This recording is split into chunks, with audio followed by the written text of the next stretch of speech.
തോന്നുന്നു ഇതിനെല്ലാം മീതെ ഈ അക്രമത്തിനെ ശരിവൽക്കരിച്ചിട്ടുള്ള ഒരു വലിയ പൊളിറ്റിക്കൽ സ്റ്റേറ്റ്മെൻറ്റിനെ കുറിച്ചിട്ട് നമ്മൾ പറയാറില്ല. ഒരു പൊതുസമരത്തിൽ പൂച്ചട്ടി കൊണ്ടടിച്ച് നമ്മളെല്ലാവരും കണ്ടൊരു വിഷ്വലിനെ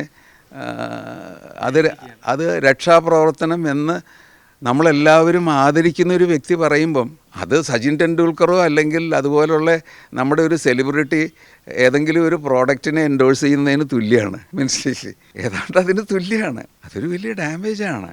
ഒരു ഉത്തരവാദിത്വം ഇല്ലാത്ത ചില സ്റ്റേറ്റ്മെൻറ്റ്സ് തന്നെയാണ്. അതിപ്പോൾ എന്തുകൊണ്ട് അങ്ങനെ പറഞ്ഞു എന്ന് ചോദിച്ചു കഴിഞ്ഞാൽ അത് ആ ഒരു പൊളിറ്റിക്കൽ ഓളത്തിൽ അങ്ങനെ പറഞ്ഞിട്ടുണ്ടാകും. പക്ഷേ അതിന് ഇങ്ങനെ ഒരു അവാർഡ് ഉണ്ട് എന്നുള്ളത് ആഫ്റ്റർ എഫക്റ്റ് വലുതാണ്. തീർച്ചയായിട്ടും അതിൻ്റെ ആഫ്റ്റർ എഫക്റ്റ് വളരെ വലുതാണ്. അങ്ങനെ അതൊരു പ്രോഡക്റ്റ് എൻഡോഴ്സ്മെൻ്റ് ആണ്, ഒരു പ്രവൃത്തിയുടെ എൻഡോഴ്സ്മെൻ്റ് ആണ്, ഒരു തരം പ്രതികരണ ശൈലിയുടെ.